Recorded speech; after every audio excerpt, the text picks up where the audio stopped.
अकलूज नगर परिषद होऊन किती दिवस झाले? हे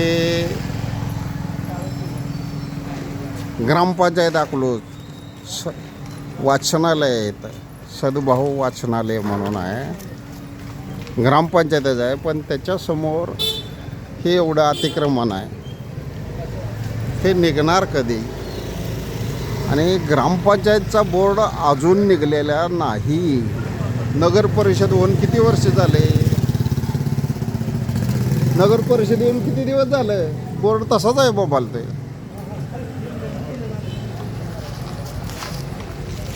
चीफ ऑफिसर, तुम्ही वाचनालयाचा बोर्ड बदलणार आहे का नाही त्या अगोदर सांगा. आणि त्याच्यानंतर या चौकात जे हे असं वाहनांचं अतिक्रमण आहे, पार्किंगची सुविधा नाही,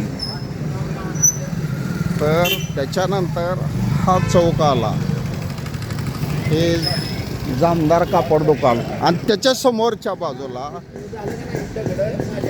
हे दगड, हे आजोबा बसत आहेत, हे गाडी पार्किंग असं होतं आहे. आणि हे दगड का?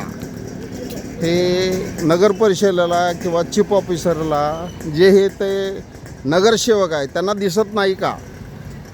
परवाच मला इथल्या व्यापाऱ्याने सांगितलं इथं ॲक्सिडेंट झाला होता आणि दगड त्याला गाडी धडकली होती. तर अशा ठिकाणचे घातक जे मोठमोठे दगड आहे ते नगर परिषदेनं काढले पाहिजे. हे कधी निघणार? हे नगर परिषदेचे रोज कर्मचारी इथून कितीतरी जात आहेत, त्यांना दिसत नाहीत का हे मोठे दगड? आणि ते कुठं आहे? विजय चौकाच्या अगदी समोरच्या बाजूला. हा जामदार बिल्डिंग चौक, हे असे रस्त्यात पार्किंग होतं आहे, तर ह्याला जबाबदार कोण? सचिन पाटील, अतिक्रमण विभाग का नगरसेवक? अटल 25 न्यूज, सोलापूर अकलूज. आज दिनांक 22/5/2026. झालं की